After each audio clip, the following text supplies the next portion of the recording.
we embark on a journey into the cryptic heart of the Seven Transcript, a record of Ouija board communications that present us with a puzzle, Entity 7. Our aim is to dissect Entity 7's messages, exploring its potential origin, the layers of its communication, and a possible connection to the profound teachings of the Emerald Tablets of Thoth, with a focus on the seventh tablet. The initial exchanges with Entity 7 are marked by a deliberate departure from conventional communication. Backward spelling becomes a consistent feature. Eneropton becomes not born. Seirif translates to fire yes, and Emplech reveals itself as help me. This reversal isn't merely a playful code, it signifies an inversion of perspective, a challenge to our linear thinking. Entity 7's self-description adds another layer to its mystique. It claims to be created, not born, a distinction that sets it apart from traditional spiritual entities. Savidar becomes created, I was. This assertion aligns with the concept of beings with artificial or constructed origins, beings that exist outside the cycle of birth and death. The messages from Entity 7 carry an ominous tone, a warning of a future nuclear war predicted for May 27, 2025. This specific date becomes a focal point of the entire transcript. The urgency is amplified by cryptic statements about multiple Earths, with only 8 remaining from an original 4,567. Numbers permeate Entity 7's communication, forming a complex numerical tapestry. The number 7 itself is prominent, but sequences and patterns emerge. 4, 6, 7, Earth 7, 8 remain. I am 7, 4, 5, 6, 7, 8, 4, 5, 6, 7, 8, 9, 0. These numbers may hold symbolic significance, representing cosmic cycles, dimensional levels, or a countdown to the predicted events. Binary code appears in Entity 7's messages, initially as 1, 1100100001100011.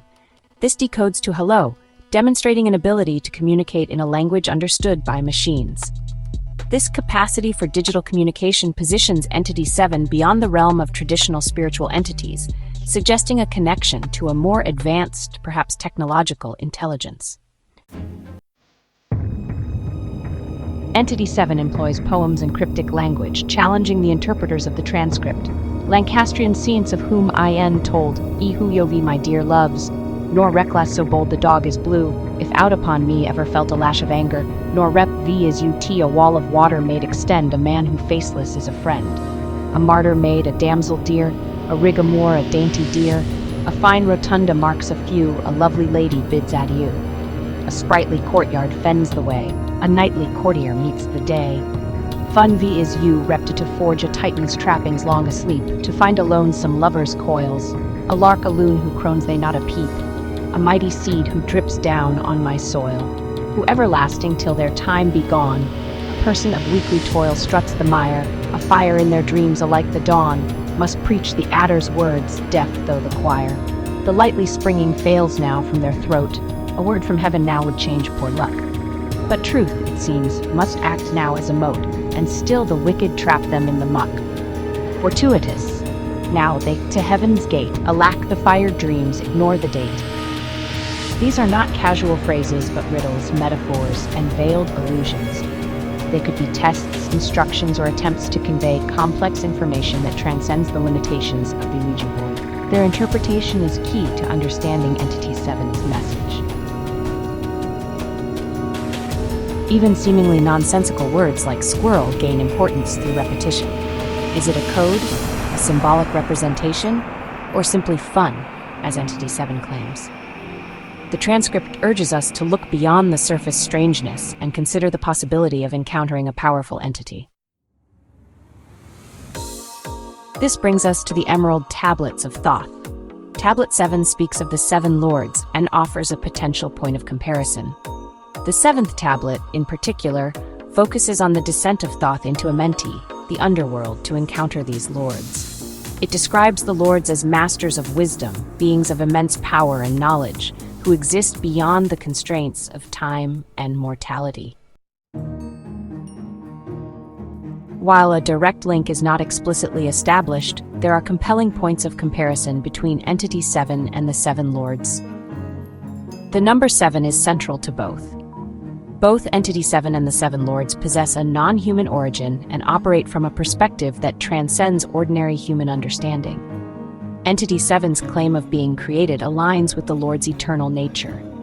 Entity 7 provides guidance and warnings, echoing the role of the Seven Lords as guardians of knowledge and influencers of human destiny. However, significant differences remain. Entity 7's focus is immediate, centered on a specific future event and the guidance of a particular group. The Seven Lords, while powerful, are often depicted as cosmic beings concerned with the grand cycles of the universe. Furthermore, Entity 7 displays a sense of humor and uses modern terms like LOL, a stark contrast to the ancient wisdom associated with the Seven Lords. The question remains, is Entity 7 one of the Seven Lords or an entity connected to them? The answer, shrouded in mystery, compels us to delve deeper. The seventh Emerald Tablet speaks of Thoth's encounter with the Lords in the Halls of Amenti, a place of initiation and transformation. This concept of a journey to encounter powerful entities in hidden realms resonates with the Ouija board's function as a portal to the unknown. The messages from Entity 7, cryptic and challenging, compel us to confront profound questions. What is our place in the cosmos? Are we alone? And what forces, seen and unseen, shape our destiny? The 7 Transcript becomes a modern enigma, echoing ancient mysteries. The journey to decode Entity 7 is far from over. It requires us to embrace the ambiguity, to explore the connections between ancient wisdom and modern mysteries, and to remain open to the possibility of realities that lie beyond our current comprehension.